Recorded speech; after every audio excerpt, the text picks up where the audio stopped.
예, 요즘 제 나이에는 이제 가끔씩 살아온 나날들을 뒤돌아보게 만드는 나이인 것 같습니다. 지난주에는 저희 교회 강사 목사님이 손님으로 오셔서 설교의 말씀을 주시는데 그 말씀의 제목을 인생 그 위태로운 것 이렇게 정하셔서 설교하신 것을 보았습니다. 그 제목만 보아도 다시 한번 우리 스스로의 삶을 뒤돌아보게 하고 다시 한번 내 인생을 생각해 볼 수 있는 그런 기회가 됐습니다. 그리고 제가 바깥에 청중석에 앉아서 설교하시는 목사님을 보니까 이 목사님과 오래도록 서로 교제를 나누고 그렇게 했는데 이 목사님도 요즘 저하고 비슷한 그런 생각을 하는구나, 그런 생각도 마음속에 들었습니다. 사실 사람이라면 누구든지 인생에 대해서 생각해 보게 되고 사람이라면 누구든지 인생을 살되 잘 살아야 되겠다 이렇게 생각할 것입니다. 사랑하는 여러분, 여러분들에게 주어진 인생을 모두 다 잘 사시기를 주님의 이름으로 축복합니다. 옆에 있는 분들과 인사합니다. 잘 사시기를 축복합니다. 네, 누구나 다 인생을 살지만 과연 어떤 사람이 그러면 잘 사는 것인가? 어떤 사람이 잘 사는가에 대해서는 서로 가치관이 다르게 되면 분석하는 것도 다를 수밖에 없을 것입니다. 이제 그럼에도 불구하고 성경에 나오는 사람들 가운데 오늘 등장하는 사도 바울은 그 어떤 사람보다도 자기 인생을 잘 살았다는 데에 이견이 없을 것입니다. 그는 20대 후반에 하나님을 만났습니다. 아마도 27, 8살쯤에 예수님을 만나지 않았나 이렇게 볼 수 있습니다. 그리고 10수년이 지난 동안 계속해서 예수님과의 만남을 곱씹고 훈련받고 공부하고 연구하면서 살았습니다. 드디어 40대 초반이 되었을 그때에 떨치고 일어나서 전도 여행을 시작합니다. 그리고 무려 20년 동안 세계 곳곳에 다니면서 쉴 새 없이 돌아다니면서 주의 복음을 전하고 세계 각지에 다니면서 하나님의 말씀을 전하고 예수 믿는 사람들을 모으고 조직하고 그리고 교회를 개척했습니다. 1세기에 세워진 초대교회 대부분이 다름 아닌 사도 바울이 세운 개척한 바로 그런 교회입니다. 그리고 그가 인생을 거의 마칠 마지막 무렵에 쓴 성경책이 있는데 디모데후서 4장 7절에 보면 그는 자기가 살아온 자기 인생을 돌이켜보면서 이렇게 고백합니다. 나는 선한 싸움을 다 싸우고 나의 갈 길을 다 마치고 그리고 그때까지 내 믿음을 굳게 지켰다. 정말 아름다운 고백 아닙니까? 이 사람이 선한 싸움을 싸우고 인생길을 정말로 다 달려가고 그리고 후회 없이 미련 없이 내가 지키고자 하는 그 아름다운 믿음을 끝까지 지켰다. 이렇게 고백한 것 그것만 보아도 이 사도 바울은 정말로 인생을 보람되게 살았고 훌륭하게 살았고 오늘 말씀의 제목처럼 잘 살았다 그런 생각이 듭니다. 그러면 여러분 어떻게 사는 것이 이렇게 사도 바울과 같이 인생을 잘 사는 것일까? 오늘 로마서 1장 1절에서 7절 우리가 선택한 이 본문은 사도 바울이 로마에 있는 교회의 교인들에게 보내는 편지입니다. 이 인사말 자체, 성경 말씀 자체를 들어보니까 사도 바울이 어떻게 이렇게 인생을 보람되게 살았구나, 어떻게 이렇게 잘 살았구나 하는 그 어떻게가 그 이유가 바로 여기에 들어있는 것입니다. 오늘 이 로마서를 살펴보면서 저와 여러분이 우리에게 주어진 인생을 잘 살게 되는 신령한 은혜를 충만하게 받으시기를 바랍니다. 첫 번째 교훈 받을 것이 있습니다. 그것은 분명한 자기 정체성을 가지고 살아야 한다는 사실입니다. 자아상을 분명하게 확립해야 한다 그 말입니다. 오늘 성경 본문 인사말에 보니까 분명한 자기 정체성이 있습니다. 1절 말씀에 보니까 예수 그리스도의 종 바울은 사도로 부르심을 받아 하나님의 복음을 위하여 택정함을 입었다 이렇게 고백하고 있습니다. 자기가 예수 그리스도의 종이란 말입니다. 그리고 자기가 분명히 하나님 앞에 부르심을 받은 사도라고 말합니다. 그리고 분명하게 택정을 받아 보통 사람들과는 완전히 구별된 따로 세워진 그런 사람이다 하고 분명하게 소개합니다. 그리고 5절 말씀에도 또다시 반복하지 않습니까? 나는 은혜로 사도의 직분을 받았다. 여러분, 이 편지의 내용을 분석해 볼 때에 우선 예수 그리스도의 종이다 이렇게 사도 바울이 말씀한 것은 그냥 놔둔다 그건 그렇게 말할 수 있다. 그렇게 말한다고 할지라도 오늘 사도 바울이 나를 스스로 나는 사도다 이렇게 말한 것은 사실 엄청난 일입니다. 왜냐하면 이 사도라는 말은 그때 당시에 함부로 사용할 수 있는 직분이 아니기 때문입니다. 왜냐하면 사도라고 불리우려고 하면 반드시 예수님께서 직접 뽑은 12사람만 사도라고 불렀기 때문입니다. 그러므로 예루살렘 사람들 모두가 12명만 분명히 사도가 되려고 하면 예수님 앞에 택함을 받고 예수님을 직접 만나고 예수님께 직접 배우고 예수님과 더불어 돌아다녔던 그 사람들만 분명히 12사람이라고 했는데 오늘 사도 바울이 자기 스스로를 가켜 나를 사도다 이렇게 말한 것입니다. 역사상 이렇게 12제자를 제외하고 자기가 사도라고 말한 사람은 사도 바울이 한 사람밖에 없습니다. 그리고 이 명칭을 사용한 것이 오늘 역사상 보니까 이것이 처음입니다. 여러분 나중에 역사를 통해서 보니까 이렇게 말한 것 때문에 사도 바울은 큰 시비에 휩쓰이게 됩니다. 이 사람이 진짜 사도냐 아니냐, 자기가 사도라고 말하는데 이 사람이 정상인이 아니냐 하는 논란이 끊임없이 예루살렘에서 온 사람들에 의하여 제기되었습니다. 자, 아무튼 사도 바울은 이렇게 고백했습니다. 내가 분명히 사도다. 그 말은 다시 말하면 내가 분명히 예수님을 만났고 내가 분명히 예수님 앞에 직접 택함을 받았고 내가 분명히 예수님 앞에 직접 복음을 위탁받았고 내가 분명히 예수님 앞에 직접 보내심을 받았다. 그러므로 나는 예수님 앞에 분명히 사도다. 이렇게 말한 것입니다. 자기 자신이 분명히 이런 정체성을 가지고 있었습니다. 자기 스스로 분명히 이런 생각을 가지고 살았단 말입니다. 이런 생각이 있었기 때문에 그는 날마다 생기가 넘치는 사람으로 살았습니다. 이런 분명한 자기의식이 있었기 때문에 그는 평생토록 한 번도 주저앉아 있지 않았고 한 번도 실망하지 않았고 평생토록 그야말로 그 먼 길을 열심히 뛰어다녔습니다. 그에게는 인생을 낭비할 만한 틈이 하나도 없었습니다. 왜냐하면 자기 자신이 이토록 분명한 하나님의 사도라고 하는 정체성을 가졌기 때문에 일순간도 낭비하지 않고 최선을 다하여 열심히 살 수 있게 되었단 말입니다. 사랑하는 여러분, 그러므로 저와 여러분도 인생을 잘 살려고 하면 어떻게 해야 됩니까? 내가 누구인가 하는 정확한 정체성을 가지고 있어야 한단 말입니다. 영어로 말하면 아이덴티티입니다. 강력한 아이덴티티가 형성되어 있을 때에 인생을 잘 살 수 있단 말입니다. 어떻게 우리가 스스로 강한 자아상을 확립할 수 있는 것입니까?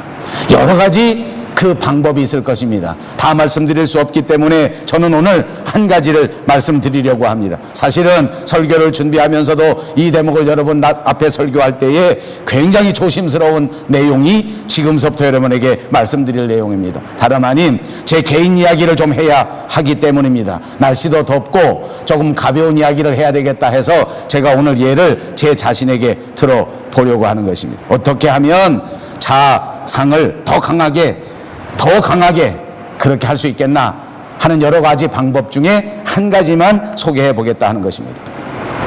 그 방법 가운데 하나는 사람이 잘 살려면 사람이 치유를 경험해야 되겠다. 사람이 잘 살기 위해서는 상처가 치료돼야 된다. 여러분, 제가 목회하면서 보니까 사람들은 누구나 모두가 상처를 가지고 있습니다. 제가 만난 사람 중에 상처 없는 사람은 한 사람도 없습니다. 문제는 이 상처가 큰가 작은가 하는 것이 문제입니다. 우리들 주변에는 의외로 큰 상처를 가지고 사는 사람이 있습니다. 태어나면서부터 상처를 받고 태어나면서부터 정말 고치기 힘든 상처 속에 사는 사람들이 있습니다. 그런가 하면 어떤 사람은 상처가 없는 것처럼 보이는 사람들도 있기는 합니다. 아무 상처가 없는 것 같습니다. 어려서부터 좋은 환경에 태어나고 어려서부터 좋은 성품을 갖고 어려서부터 좋은 환경 속에 살았으니까 아무 상처가 없다, 그렇게 보이는 사람도 있습니다. 그러나 그런 사람들도 들여다보니까 작은 상처라서 그렇지 누구에게나 상처는 있더란 말입니다. 문제는 이렇게 누구나 가지고 있는 상처를 어떻게 하면서 사냐, 그게 문제더라고. 상처를 그냥 두고 사는 사람이 있습니다. 상처가 있으므로 살다가 그 상처가 덧나기만 하면 주체를 못합니다. 누가 상처를 건드렸습니다. 아파서 견디질 못합니다.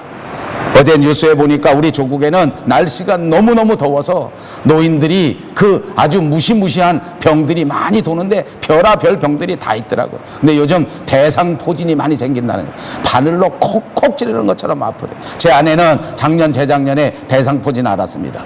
그리고 제게 늘 말합니다. 이게 보통 아픈 건 줄 아냐. 근데 제가 들어보니까 제가 위로를 잘 못해줬던 것 같아요. 그러니까 저보고 좀 알으라, 그런 심령을 가지고 저한테 자꾸 묻는 것 같아요. 이게 얼마나 아픈지 아냐. 바늘로 콕콕 찌르는 것처럼 아파. 요새 텔레비에 보니까 대상포진, 하여간 무지무지하게 아파. 건들기만 하면 그냥 난리가 나는 거, 아파서 견디지를 못해요. 여자들은 갱년기를 합니다. 갱년기를 하면 가슴 속에 열이 막 뽑아오른다고 합니다. 남편이 조금만 건드리면 상처가 덧납니다. 열이 폭발합니다. 머리가 뒤집어집니다. 뚜껑이 열립니다. 그저 닥치는 대로 사람들을 건드려 버리지 않습니까? 자, 상처는 그런 것입니다. 그런데 이 상처를 그냥 두고 사니까 삶이 편안할 리가 없지 않습니까? 왜냐하면 살다가 상처를 건드립니다. 대상포진은 바람만 불어도 무지막지하게 아프답니다. 갱년기는 가만히 있어도 가슴에서 열이 퍽퍽 올라온답니다. 그러니 견딜 수가 있습니까? 고쳐야지요.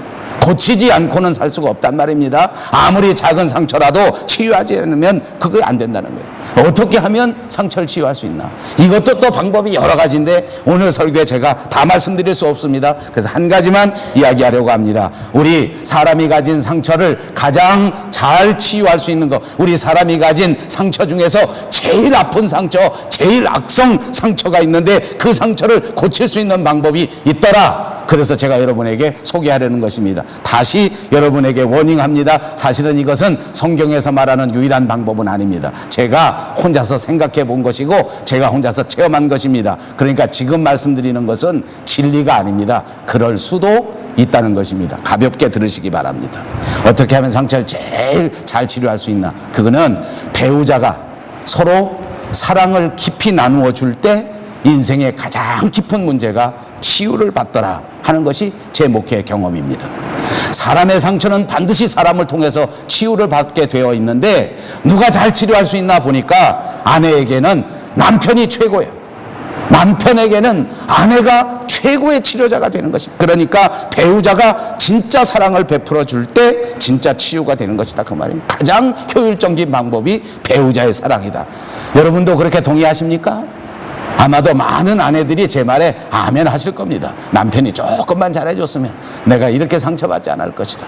여러분, 남편은 아무 말도 안 하는 것 같지만 제가 남편을 대표해서 말합니다. 남편도 똑같습니다. 아내가 한 번만 나한테 똑바로 했으면 내가 더 열심히 살았을 것이다. 여러분, 이 중에 결혼하신 분들 명심하십시오. 이제부터 다시 사명감을 깨닫고 배우자가 배우자를 향하여 큰 사랑으로 치유해 줄 때 진짜 치료가 될 수 있다 믿으시고 꼭 그렇게 행하시길 바랍니다. 아직 결혼하지 않은 젊은이들에게는 더 중요합니다. 여러분, 반드시 결혼하시고 결혼한 다음에는 내가 상대방을 위하여 가장 효율적인 의사로서 치료할 수 있다라는 사실을 깨달으시고 상대방을 치유하는 치유자가 되시기를 주님의 이름으로 축복합니다. 아멘을 아무도 안 하는데. 아멘을 아무도 안 합니다.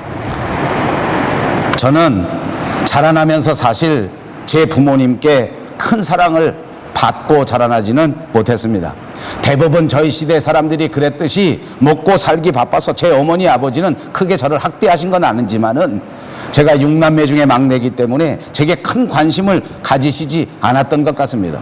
형제는 많지요. 맨 말째 태어났는데 제가 6남매 중에 막내입니다. 그러나 역사를 깊이 들여다보면 8명이 있었답니다. 위로 2이 잘못돼서 죽었기 때문에 8번째 난 자식 뭐 그렇게 중하겠습니까? 매일같이 일어나서 사시기 바쁘니까 저를 돌봐주시지 않아서 저는 어린 시절에 아주 외롭게 자라났습니다. 형제들도 마찬가지입니다. 형들이 좀 도와주고 동생이 좀 누나가 좀 케어해줬으면 좋은데 자기들도 똑같이 살기 바쁘니까 동생인 저를 곧 이렇게 보살펴주진 못했던 것 같습니다. 오히려 제가 강아지를 기르면 형이 와서 잡아먹어버린 것 때문에 지금도 얼마나 상처가 되는지 모릅니다. 나가서 열심히 비둘기를 기르는데 어느 날 형이 군대에서 휴가 나오면 그 비둘기를 잡아먹습니다. 지금도 밤에 생각하면 자다가 벌떡 일어나십니다. 얼마나 미운지, 얼마나 원통한지. 이해는 갑니다. 그러나 세심한 관심을 받지 못했기 때문에 돌이켜보니까 저는 마음속에 무조건 섭섭합니다. 어머니를 생각해도 섭섭하고, 아버지를 생각해도 섭섭하고, 형을 생각하면 더 섭섭하고, 누나는 조금 덜 섭섭합니다. 왜냐하면 그중 누나들이 제게 좀 잘해줬기 때문입니다. 상처를 많이 받았습니다. 그러니까 돌이켜보니까 제가 어렸을 때의 제 자상이라고 하는 것은 한마디로 표현하면 엉망, 두 마디로 표현하면 진창입니다. 별로 사랑을 느끼지 못하지 않았습니까? 삶의 의미라는 것을 생각해 보지 못했습니다. 그냥 이렇게 지나가는 것이 인생인가 보구나, 그냥 이렇게 자라나는 것이 삶인가 보구나, 이렇게 살았단 말입니다. 제가 오늘 이 말을 할 수 있는 것은 저도 자식을 낳았기 때문입니다. 저희 자식들은 제가 그렇게 기르지 않았습니다. 날마다 물고 빨고 날마다 눈을 한 번도 저희 아이들에게서 눈을 떼본 적이 없습니다. 근데 저는 그렇게 살지 못했단 말입니다. 그러니까 더 큰 상처가 되더라. 그러다가 16살 때 여자친구를 만나게 되었습니다. 제 아내를 만났는데 제 아내가 얼마나 저를 사랑해 주는지 이제 치유가 시작되는 겁니다. 제 아내는 무조건 저만 쳐다보고 삽니다. 24시간 저만 생각합니다. 금방 헤어지고 다시 가서 전화를 하면 얼마나 반갑게 다시 전화를 받아주는지 모릅니다. 금방 헤어졌는데 금방 또 반갑게 봐서 다시 만날까? 한 번도 거절한 적이 없습니다. 즉시 또 뛰어나옵니다. 또 만납니다. 그니 얼마나 좋겠습니까?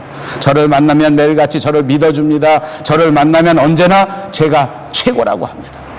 사실 솔직히 말하면 요새는 좀 많이 달라졌지만 얼마 전까지 그랬습니다. 제가 제일 잘생겼다고 합니다. 이럴 때도 좀 하면 할 수 없습니까? 저를 보면 매력이 막 넘친다는 거야. 그 왜 이렇게 매력이 있냐 제가 궁금해서 물어봅니다. 그랬더니 절 보고 목소리가 좋다는 거야. 야, 목소리만 좋으냐? 그랬더니 그 다음에 뭐라 하는지, 어쩌면 그렇게 말을 잘하느냐. 나하고 있으면 시간 가는 줄 모르겠다는 거야. 이야, 그러니 뭐 얼마나 기분이 좋아. 나는 살살 상처가 치유되기 시작합니다. 살살 내 문제가 없어지기 시작합니다. 결혼했습니다. 얼마나 좋은지 모르겠습니다.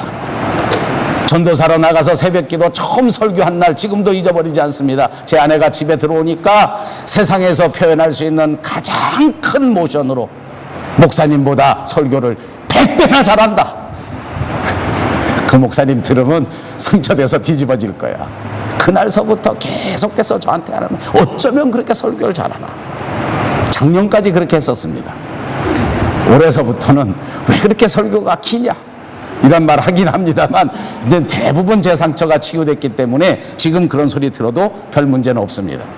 요즘 막 시작하는 전도사님이 제게 와서 얘기합니다. 전도사 시작한 지 아직 설교 똑바로 해보지도 못했는데 아내가 한마디 한마디 할 때마다 시비를 건다는 거야. 무슨 설교가 그따오냐, 무슨 목소리가 그따오냐. 제 아내가 위로하느라고 그럽니다. 저도 매일같이 목사님 보고 그렇게 말합니다. 그러나 여러분, 절대 똑같지 않습니다. 저는 전도사 때 그런 말을 들어본 적이 한 번도 없습니다. 목사 되고 10년 동안 제 아내에게 그런 말 들어본 적이 한 번도 없었습니다. 요새 듣는 겁니다. 요새. 전도사 때부터 들으면 큰일 나. 상처가 치료가 안 돼. 상처가 더 깊어져 버려. 그런 소리 하면 안 되는 것입니다. 여러분, 제가 더 솔직한 부끄러운 고백이 있습니다. 제가 스스로 생각해 보니까 제 인생에서 가장 아름다운 생일상을 받아본 것은 제 아내를 만나 연애할 때 처음 생일상을 받아보았습니다. 저희 어머니가 떡을 해주시거나 저희 어머니가 생일날 뭘 해주신 것은 한 번도 기억이 안 납니다. 자식은 소용이 없는 거예요. 가만히 제가 이 설교 준비하기 위해서 더듬어서 한 번이라도 해준 적이 있나? 가물가물하게 생각이 납니다. 팥떡 요만한 거, 생일떡 얻어먹은 것 같기도 하고 아닌 것 같기도 하고, 형을 해줬던가 나를 해줬던 가물가물. 그러나 진짜 진수성찬을 만들어서 생일상 차려준 건 제 아내가 처음입니다.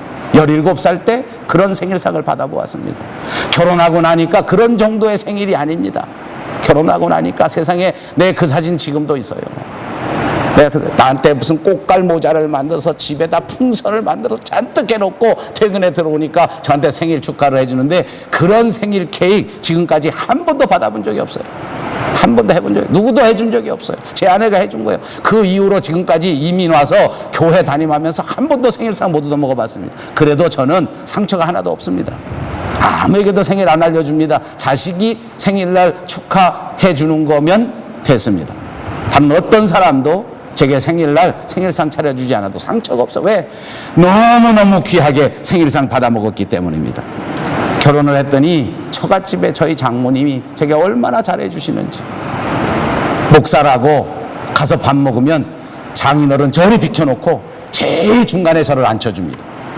말 한마디만 하면 우리 장모님은 제 아내보다 더 합니다. 무조건 아멘 해줍니다. 무조건 경청합니다. 무조건 따라줍니다. 정말 얼마나 잘 섬겨주셨는지 제가 어려서부터 받았던 제 속에 있었던 그 꼬인 상처들이 결혼하고 한 10년쯤 지난 다음에 다 없어졌던 것 같아. 정말 완전히 씻어졌던 것 같아. 여러분, 제 아내가 저를 이렇게 잘 치유해 주었습니다. 제 아내만 그렇게 한 줄 아십니까? 너무 감동들을 받는 것 같아요. 아니요, 내가 진짜 잘했습니다. 내가 진짜 잘했습니다. 내가 결혼하고 제 아내를 얼마나 소중하게 여겼는지 저는 제 아내가 날마다 깨질 것 같습니다. 여러분 볼 때는 퉁퉁하고 살도 찌고 튼튼해 보이지만 제가 볼 때는 하루하루가 위태합니다. 조금만 바람이 불면 다칠까? 길거리 그냥 지나가다 어떤 오만 놈이 데려가 버리지는 않을까? 누가 와서 시간 있으세요 하고 누가 수작 걸지 않을까 싶어서 나는 24시간 감시체제로 지킵니다. 어디도 못 가게 합니다. 제가 얼마나 잘 지켜주는지 여러분이 다 증인입니다. 이렇게 치료해주고 이렇게 조심조심 다루었기 때문에 제가 자식한테는 큰 소리를 쳐도 제 아내에게는 큰 소리 친 기억이 이 손가락에도 안 들어갑니다. 서너 번은 있어요. 서너 번. 그래도 큰 소리 쳐본 적 없어요. 왜? 깨질까봐. 내 아내 깨질까봐, 내 아내 다칠까봐. 마음 상한 소리 한 번도 해본 적 없습니다. 제가 사실 설교하면서 너무너무 부끄럽습니다. 왜냐하면 어저께도 제가 속을 삭삭 긁는 얘기는 조금 하긴 했어요. 저도 요새 들어서 그래요. 작년까지 한 번도 그런 적 없어요. 여러분, 부부가 치료자인 것입니다. 결혼한 사람들은 서로 상대방의 상처를 치유해 주도록 하나님이 만들어 놓으신 것입니다. 그거 믿습니까? 믿어집니까? 아멘. 그렇게 사시기를 주님의 이름으로 축복합니다. 여러분, 한 사람 한 사람이 아내를 세워주고 아내를 치료해주고 남편을 세워주고 남편을 치료해주라고 하나님이 부르셨단 말입니다. 그것이 사명이란 말입니다. 그렇게 사명을 꼭 기억하시고 사명을 수행하면서 살아야 되는데 왜 그렇게 살지를 못해요? 그렇게 살지 왜 그런지 아십니까? 여러분, 요즘 여자들한테 어떤 남자 만나고 싶은가 한번 물어보십시오. 어떻게 하는지 압니까? 나만 쳐다보는 남자. 이게 요즘 여자들의 바람이더라고. 요즘 남자들 보고 어떤 여자 선택하길 바라냐 물어보세요. 나만 쳐다보는 여자. 이걸 바랍니다. 이게 문제입니다. 여러분, 여태까지 제가 쓸데없는 소리 하면서 오래도록 설명하지 않았습니까? 내가 치료자요. 내가 상대방을 치료해줘야 하는데 모든 사람들이 한결같이 생각할 때 나만 쳐다보라, 나만 도와주라, 나만 잘해줘라, 나는 상처받은 사람이다, 나는 깨지기 쉬운 사람이다 라고 생각하고 산다는 거예요. 특별히 대한민국의 여자들이 다 그래. 공주병이 다 걸려버렸어요. 아니요, 여자는 남편을 세워주기 위한 존재입니다. 아멘. 믿으시면 아멘. 아내 남자가 아멘을 해. 왜? 여자는 남자를 치료해주고 남자를 세워주는 존재다. 아멘. 아멘. 그렇게 생각하십시오. 특히 결혼하지 않은 사람 명심 또 명심할. 결혼하면 남자를 치료해줘야 되겠다. 이 남자 상처받은 사람, 어렸을 적에 어머니한테 사랑받지 못하고 형제들한테 치이고 학교 가서 1등 한 번도 못 해보고 반장도 못 해보고 그 상한 상처 내가 다 품어주리라. 이렇게 생각하고 결혼하면 얼마나 멋진 아내가 되겠습니까? 야, 너는 1등도 못 해봤니? 너 나 속였지? 이렇게 돼서 되겠어요? 여러분, 남편은 아내를 치료하도록 부름받은 존재란 말입니다. 아내는 깨지기 쉬운 그릇입니다. 말 한마디만 잘못해도 삶이 뒤집어 꼬여버리는 존재란 말입니다. 그러니까 말 한마디를 조심해야 돼. 아내에게 말할 때는 한마디를 조심해야 돼요.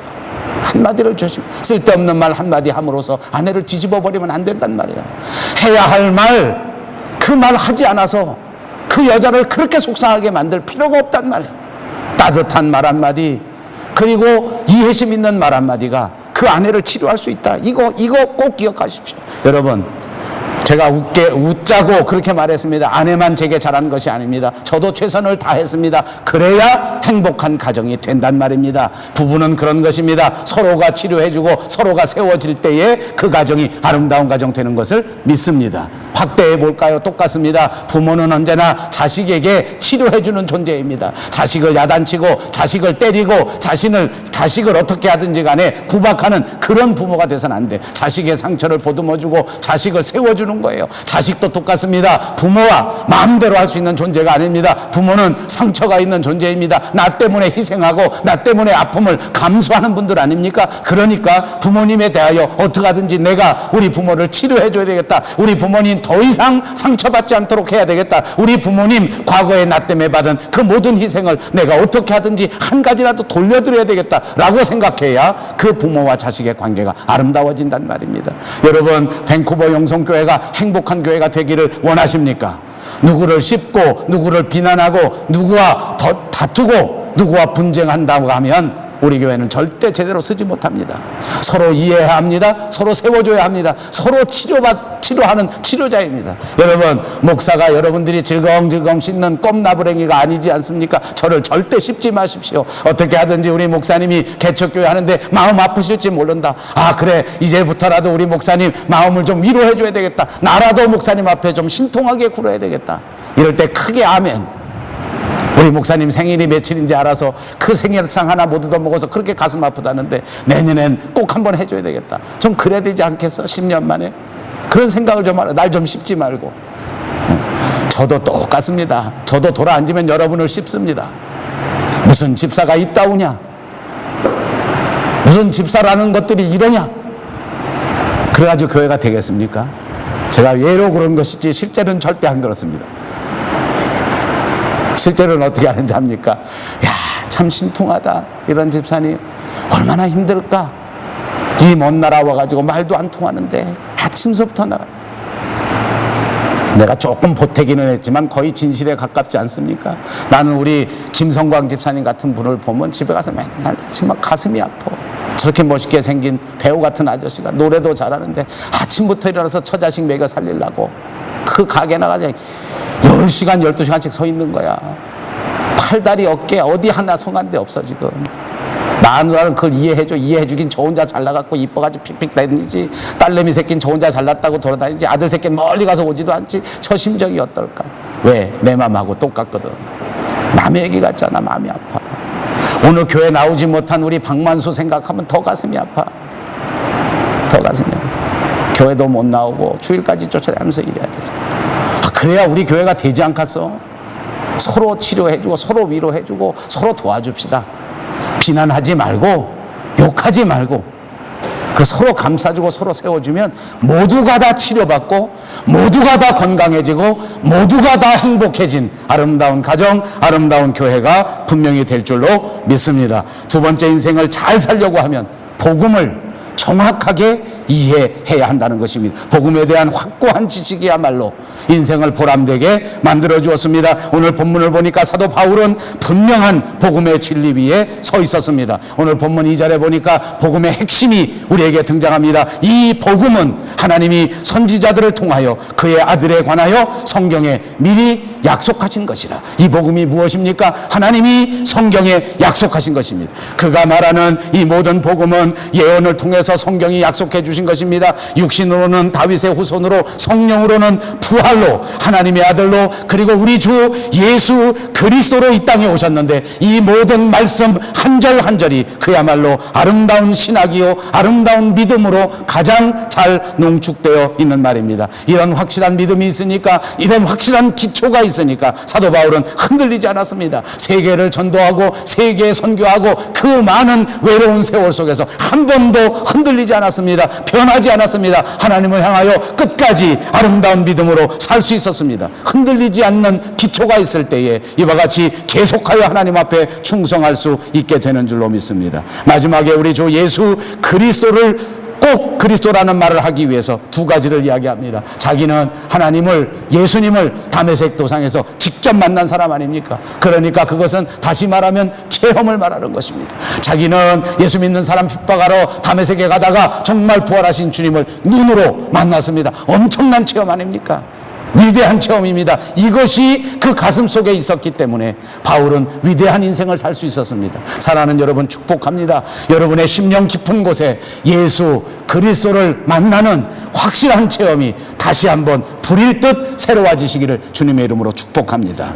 바울은 거기에 하나가 더 있습니다. 오늘 성경 본문에 보니까 체험적으로 만난 예수님을 말할 때에 성경적인 지식까지 더했단 말입니다. 성경에 말씀하신 바로 그분이라, 내가 만난 그분, 그리고 성경에 말씀하신 바로 그분, 이것이 체험과 지식을 아우르는 바로 훌륭한 예수 그리스도의 균형인 것입니다. 여러분, 인생을 성공하려면 균형을 잘 잡아야 합니다. 어떤 사람은 감정적이기는 한데 지식이 모자릅니다. 열심으로는 사는데 지혜가 없단 말입니다.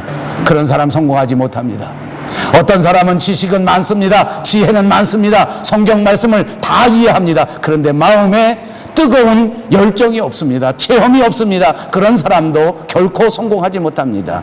체험과 지식이 균형을 이루는 인생을 살 때 그 인생이 강력한 인생, 축복된 인생을 살게 되는 것을 믿습니다. 세 번째, 인생을 성공하려고 하면 분명한 목적과 분명한 비전이 있어야 할 것입니다. 오늘 본문 5절에는 그로 말미암아 우리가 은혜와 사도의 직분을 받아 그의 이름을 위하여 모든 이방인 중에서 믿어 순종하게 하려 한다.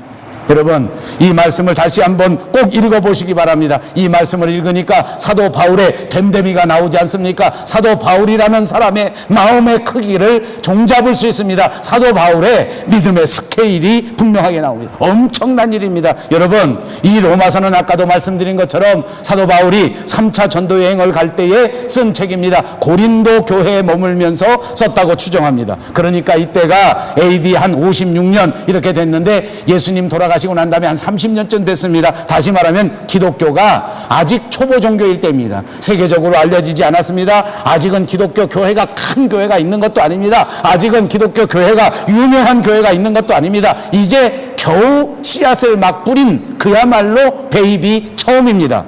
그런데 그뿐만이 아니지 않습니까? 이제 예수 믿는다고 로마의 군인들이 예수 믿는 사람 막 잡아가는 중입니다.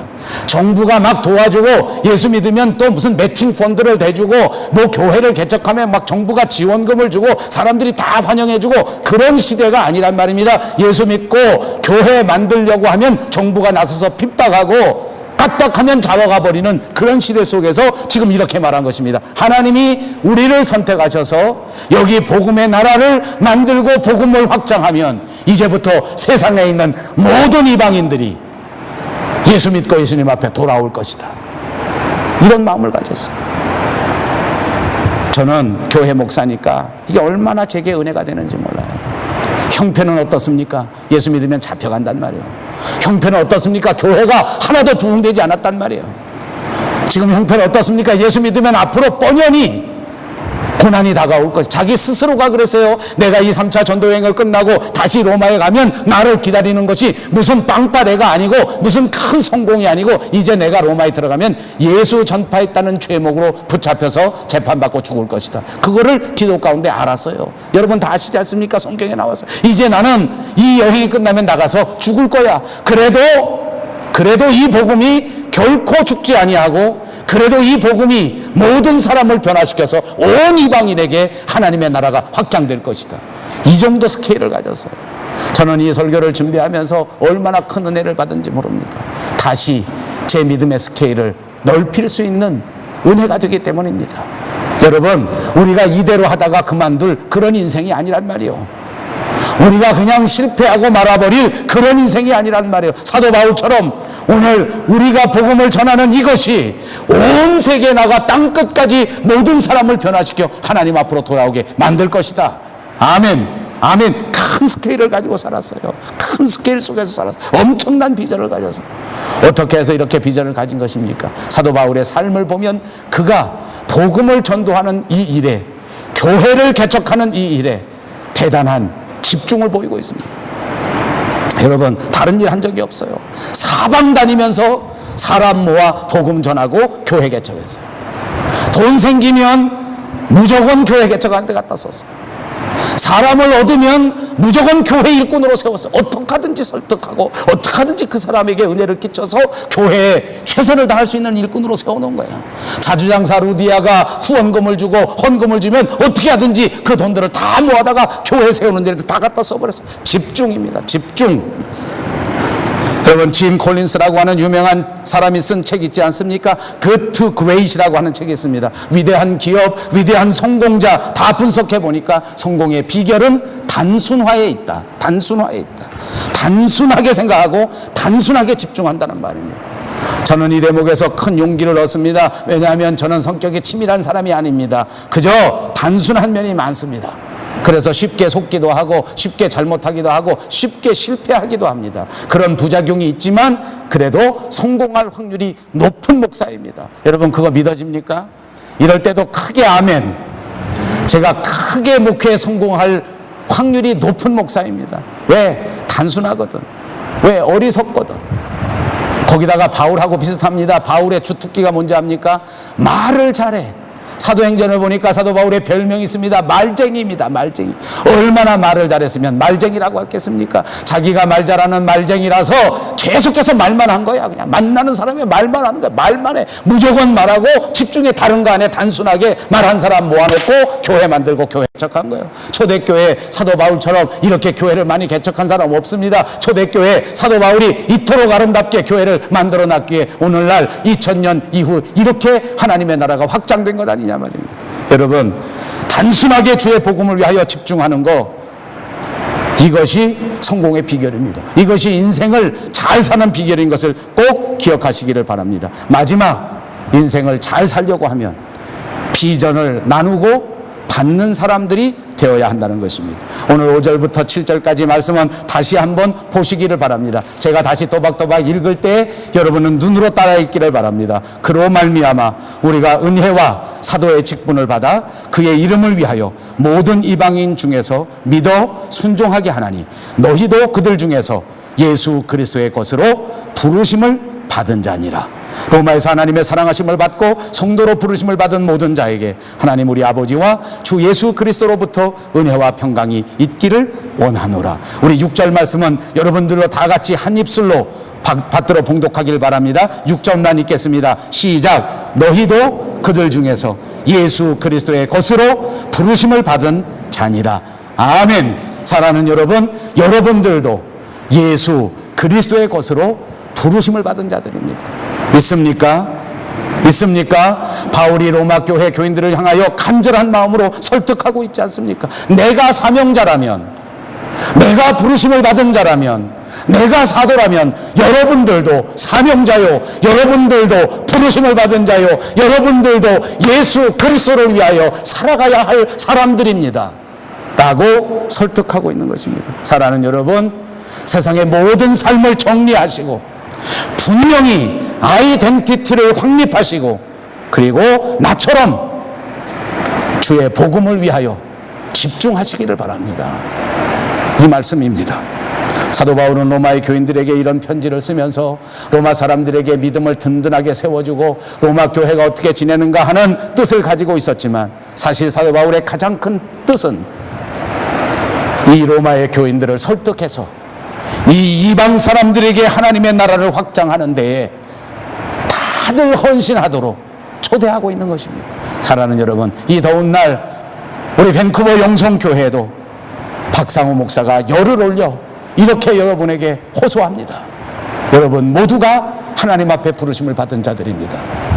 오늘 이 땅, 밴쿠버 땅 위에서 어찌하든지 하나님의 나라를 확장하고 하나님의 사람들을 초대하고 생명으로 인도하는 이 엄청난 일에 동참하도록 하나님이 부르셨다고 하는 사실을 깨달으시기를 바랍니다. 이것이 우리의 비전입니다. 이것이 우리의 목표입니다. 이 비전을 꼭 나눌 수 있는 여러분 되시기를 바랍니다. 우리 밴쿠버 영성교회는 비전이 참 많습니다. 태평양 건너 이민사회에 왔습니다. 이 이민사회에서 결코 쉽지 않은 이 땅 위에 하나님의 교회를 든든하게 세워야 할 사명이 있습니다. 이런 비전 가운데 우리를 부르셨단 말입니다. 이 땅 위에서 선교 사역을 통하여 어찌하든지 하나님의 나라를 확장해 가야 할 귀한 비전을 받지 않았습니까? 하나님께서 우리에게 허락하신 투와슨 원주민 선교를 통해서 우리가 생각지도 못했던 위대한 사역을 이루고 있습니다. 원주민들도 빈민들도 캐네디언들도 모두가 다 모여서 모자익 교회를 시작하고 만들어가고 있습니다. 우리가 기도로 서포트해야 되지 않겠습니까? 우리가 재정적으로 도와주어야 하지 않겠습니까? 우리가 온 몸을 다하여 온 마음을 다하여 이 교회를 세워가야 할 비전이 있단 말입니다. 우리는 개혁주의 신학을 통하여 이 땅 위에 신학대학을 세우고 또 다음 세대를 책임질 아름다운 젊은이들을 세워가야 할 귀한 비전이 있단 말입니다. 이런 비전을 여러분 모두가 나누시기를 바랍니다. 이 비전 가운데 하나님께서 이 땅 위에 밴쿠버 영성교회를 세우신 것입니다. 여러분 모두가 이런 비전을 가슴에 품으시고 이 비전을 위하여 쓰임받는 도구들이 되시기를 주님의 이름으로 축복